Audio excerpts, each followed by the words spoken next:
you, Itiel. It was really nice, and I love making cakes, even not as a DevOps, so very enrichment.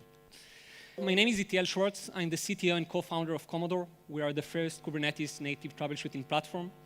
In my past, I worked as a developer and as an ops person. I don't really love the term like DevOps. For a couple of years in big companies such as eBay, and also at very small companies such as Rookout, where I was the first developer. I really like Kubernetes. I like Docker. To be honest, I also like tests and CICD, which is like a small fetish of mine. This talk is going to be about how we are going to go to Kubernetes, how to build the perfect or like a good CI/CD solution, and staying alive. So I think that like everyone talked about this in this conference, but Kubernetes containers, they are eating the world. Everyone is now trying to be cloud native. 95% of new applications are already Dockerized. And we see this as a huge trend, and more companies are moving from their old legacy system, their old legacy monolith, into microservice and Kubernetes. So this talk is going to be specifically tailored to Docker and to Kubernetes, but you can also take the gist of it to serverless or other cloud-native solutions. So is this talk going to be why Kubernetes is so awesome and I should stop everything I'm currently doing and basically move to Kubernetes? So the answer is like no. Like Kubernetes is great, but this is not what I'm going to focus on today.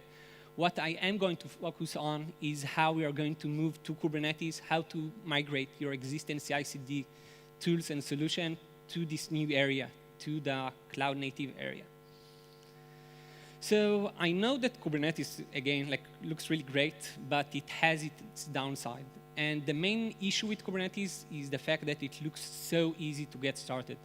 Basically, like a Kubernetes hello world is you take a very short YAML, you do kubectl apply, and you get your application running in production.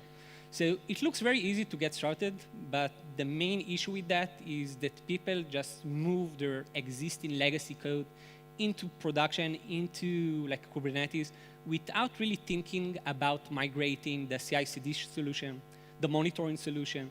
And like it said that like with Kubernetes, it's much easier shooting yourself in the leg because it looks so naive and easy.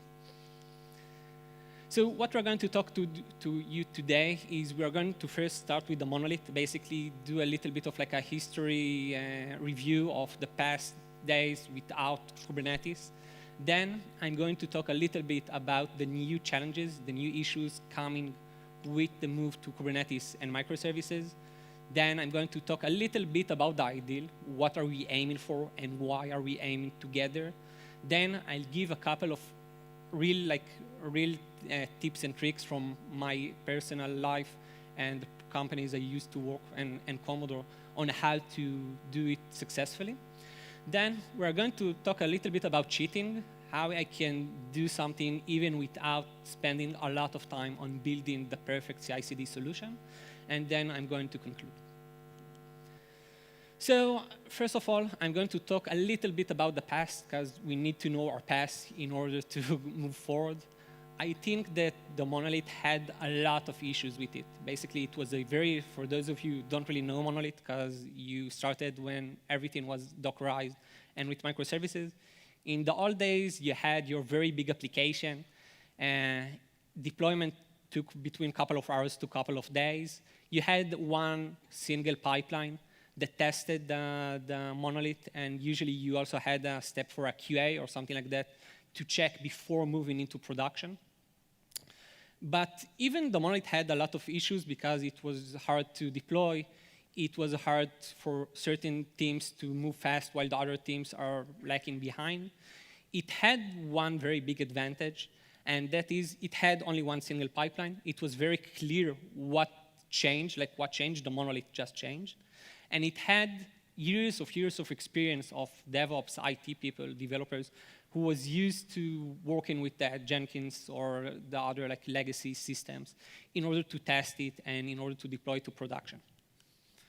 So now I'm going to talk a little bit about breaking the monolith, how the world is currently looks like in today modern applications. I will say that this is true for both Kubernetes and microservices. Basically, for a lot of companies, you have one pipeline for each new microservice. It has a lot of advantages because different teams can write their own pipeline, and also they can move more rapidly because they can deploy their code to production faster. The downside of it is that one change in a pipeline doesn't really affect the other. I know that it doesn't really sound like a downside. It sounds like a feature, not as a bug. But when you are working from more of an ops point of view, where you want to have the same standard across different repositories, across different microservices, it's very cumbersome going from one repo to the other and doing copy-paste each time when you want to add a new feature to your code. So even the move to microservices solve a couple of issues that we had with the previous CI/CD pipeline. On the other hand, it created a lot of new issues. Another big issue that was created by moving to microservice is that developers are now responsible for parts of their CI/CD. Again, it's not really a bug. It's more of like a feature. A developer should have end-to-end responsibility. The main issue is that they lack the knowledge and skills in order to operate a good CI/CD pipeline. And when you throw everything to the developers without giving them proper tools, proper training, you get a very poor and malformed pipeline. So what is a good CI/CD? I'm going to take a second here and talk about the philosophy or the culture aspect of things. So again, in the past days, a CI/CD was usually a couple of scripts, maybe Bash script, maybe Chef or Puppet or something like that, that were tailored together in order to move our application from the local environment into production. Today, I want to see CI/CD treated the same way a production code is treated, and that means that it should be easily tested. You should be able to run the same code both on your local development and where the pipeline runs and get the same result. And you should make sure you understand what is happening on the pipeline. And those things sounds quite obvious for people who come from a developer world or like more of a dev-oriented point of view. But from people that come from IT, a lot of the times it looks quite weird, like why do I need to test my test code, my CI/CD code? It doesn't really make sense. So what I'm going to talk with you now is it makes total sense if I was talking about a normal application. But for some reason, when I'm talking about CI/CD, it looks weird for a couple of people. So the first thing is, why do I need to have a good CI/CD? Like I talked about the problems, I talked about the monolith, the microservices, but why should I invest manpower and time in building this right solution? So the main reason, and I think every lecturer already talked about this, that our goal is to bring value to our customers. And that means that we should strive to have our code, our features, our bug fixes from the local environment into production as fast as possible. Because a code that is currently stuck in QA or a code that is in a feature branch but the test fails, it doesn't help anyone in the organization. And we, as the ones who are building the CI/CD pipeline, should have in mind that our goal, our success will be when the code will move as fast as possible from local into production. I will add another thing to the mix for what we should aim to have, and this is confident. And I'm going to talk about that quite a lot during the next few slides. But we should strive to make sure that people that are running code in our organization, and it can be the DevOps or the dev, should have full trust in the CI/CD. When they deploy to production, they shouldn't be like, I really hope I'm not breaking everything right now, but for the contrast, they should be, okay, yeah, I just deployed 10 times a day into production. Everything works as expected. I'm not really afraid that I'm going to hurt my customers. Okay, so a little bit about what does it really mean. The first thing is don't repeat yourself dry, for those of you who don't know it. This means the ability to share the same component between different microservices, between different pipelines. And again, for anyone who wrote code, it makes total sense. If I'm doing the same set of operation over and over, I would simply write a function and call it. In CICD, it's less obvious. What I see that people tend to have is the same YAML lines written time after time after time with copy, paste, copy, paste, copy, paste. And that means when I want to upgrade my pipeline, when I want to add a new feature, I need to go to all of these different places and edit them. I can give a very simple example of adding security checks for my pipeline, and then think about the fact that you need to go to a different, like 100 repos and add the same line of adding this security check over your containers. And again, I don't think it's like a new concept, don't repeat yourself. I think it is quite new in the CI/CD world. The ability to run locally and get the same result as you get on the CI/CD pipeline, again, like Docker, this was the exact goal of Docker, the ability to run the same code and get the same result between different operating systems. Think about the fact that your tests are going to fail. Like, I'm saying it as a fact. It doesn't really matter where are you working at. Things are going to break. And you need to ask yourself, how much time am I willing to spend every time a test breaks on the CI/CD? And what I see in a lot of companies is the fact that every time the test fails for some reason in the CI/CD, the developer is like, yeah, but it works on my machine. So, okay, it's nice that it works on your machine, but the code is currently not in production.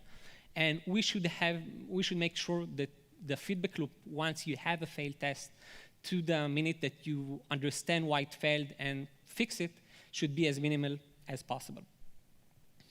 The third thing, and very important thing, is it should be very easy to get started, but also very easy to extend. And I know it sounds a little weird. Why do I need both of them? So first of all, think about adding a new microservice to your company or a new developer that just came in. It should be very simple for them to be able to understand what is happening as part of the pipeline. On the other hand, if I'm a power user in my company, if my microservice is a little bit different than the other microservices, I should have the ability to extend some part of it. So this usually, like the third one, usually we can get there by having a very strong default that are good for most people. But on the other hand, it is possible to extend them for power users. And the last thing is, again, very much like production code, like a real application. Your CI/CD is going to change. The pipeline is going to change. We are going to add more and more tests into the mix. We are going to add more stages. So it's not like I'm going to write it once and then that's it. It is an iterative process. OK, so I talked a little bit about the culture and like the behind the scenes. Now I'm going to give you a couple of like real world advices on how to implement some of those things. So I will say all of those advices are like battle tested, but you might came up with your own solution, and that's also great. So the first thing that comes to mind is multi-stage build. Like I said, everything here is going to be specific to Docker and for Kubernetes. And Docker has the ability to do Docker multi-stage build. And that basically means that you can have the same Docker file, and in the same Docker file have different steps, different pipeline steps, if you will. So you can say the first step is going to build. I'm going to build my application, and I'm going to call it like layer 1. Then I'm going to test my application as part of the Docker build mechanism. And that means that I'm going to take the artifact that I just built on the first step and use them in order to test my code. And again, I know it sounds a little bit weird. Why should I have my test as part of my Docker build mechanism?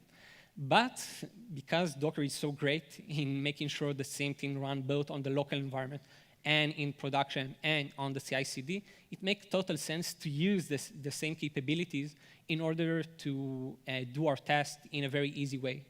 Also, this allows you to get the Docker layer caching capability for your advantage.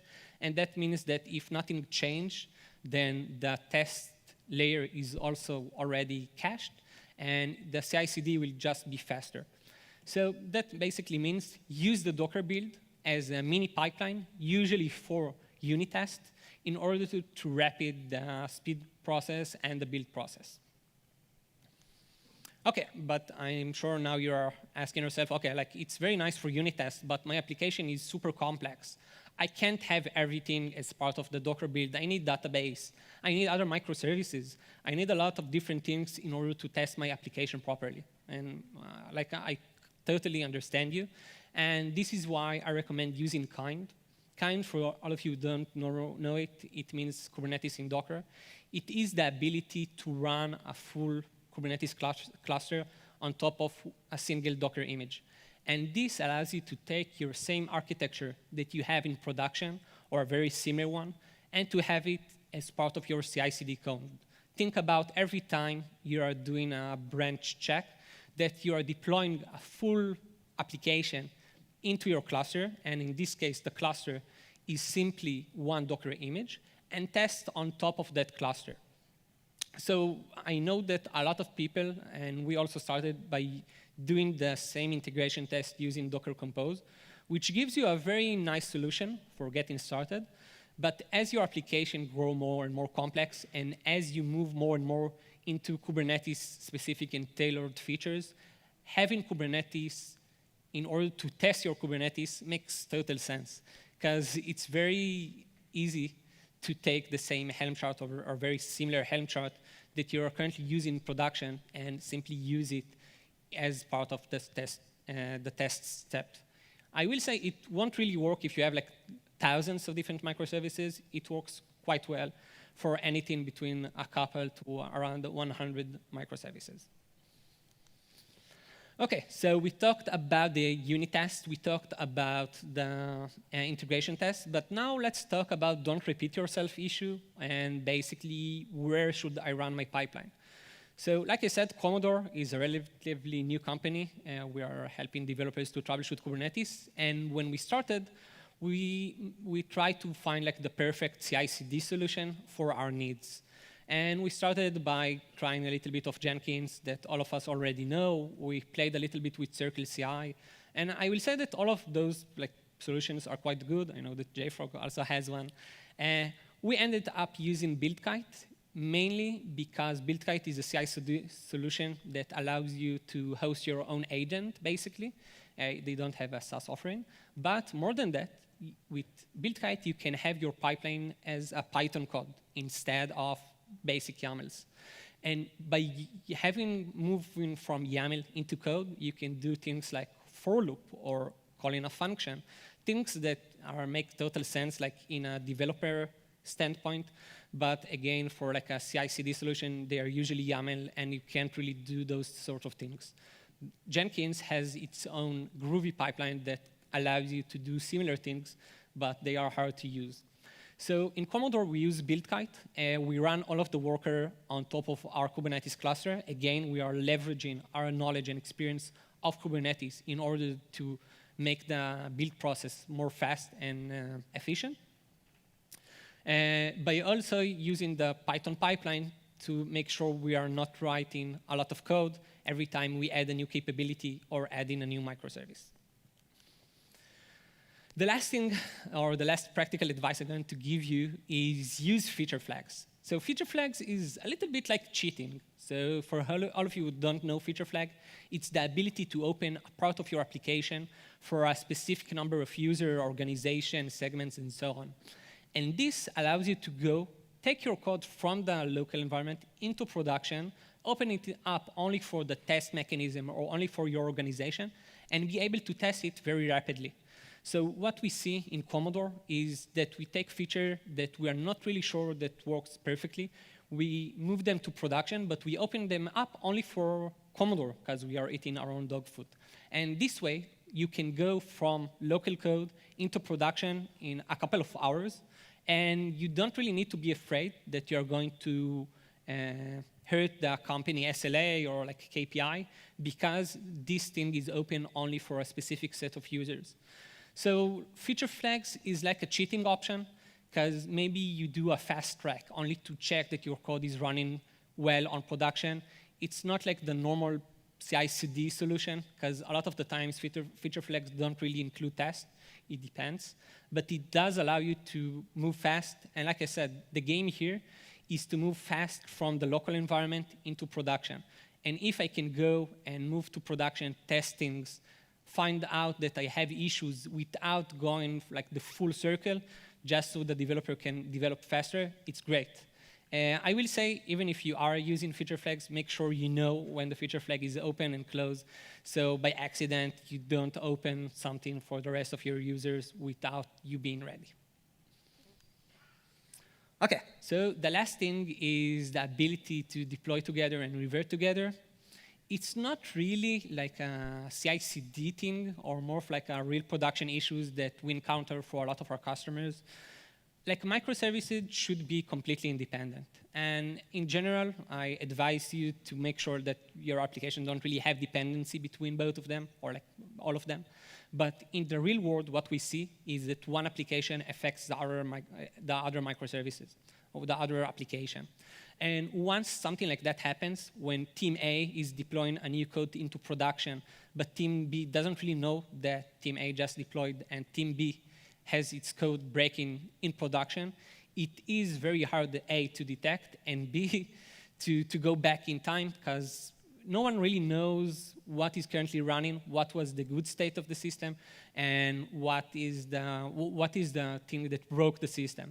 So what I'm saying here is make sure that you know what versions are running in production. If you have a couple of applications that you already know that they are binded, even if it's bad and you have a sprint or like a roadmap on making sure that they are not going to be dependent on one another, be sure that you know that they are deployed together, or at least have the ability to monitor the deployment into production, so it will be easier for you to roll back.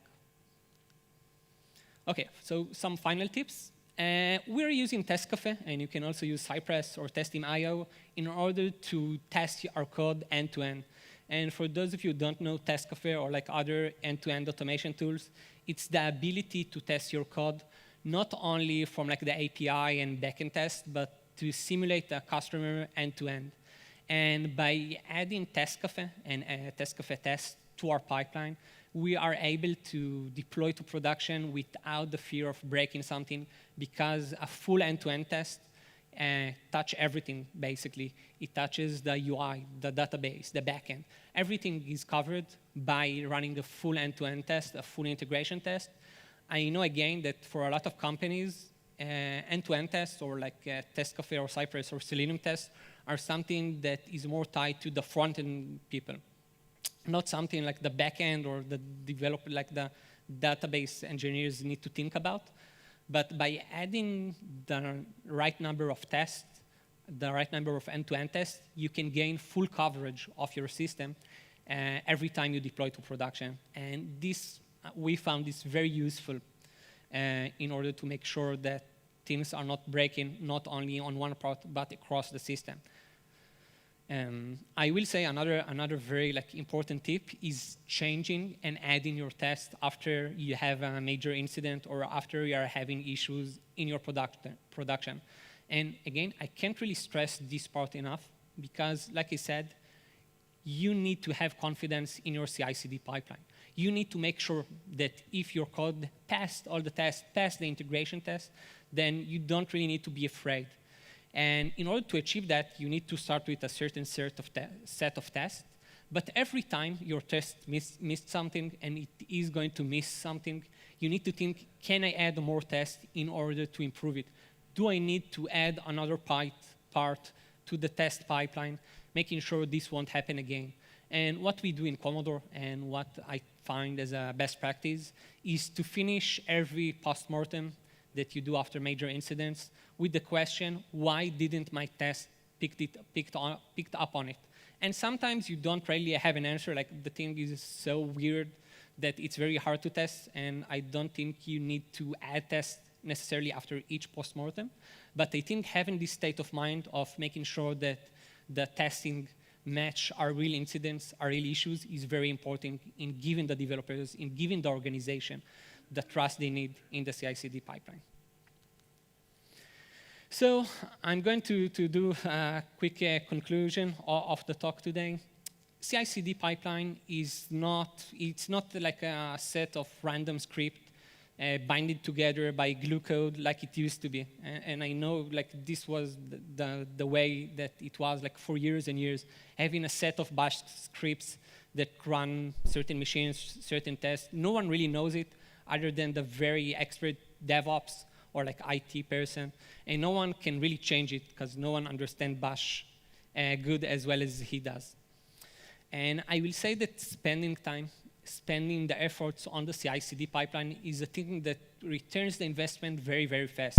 It will return the investment both because your code will move from locally into production faster because everything will be faster. But more than that, it will save your developers and your DevOps a lot of precious time of troubleshooting and debugging tests that failed in the CI/CD. And it will give your developers the confidence to change things and to change the code inside their pipeline, inside their test suites, without the need of an external help. So basically, you will have the ability to gain faster movement, not by skipping on important things such as tests or integration tests, but on the contrary. You will move faster and have more confidence, mainly because you trust your pipeline and you are not the only one that writes the pipeline. But it's something that all of the team, all of the organization is investing time in. So that was pretty much it. I will say that feel free to ask me more questions about CI/CD or about Kubernetes troubleshooting later on. And yeah, thank you very much.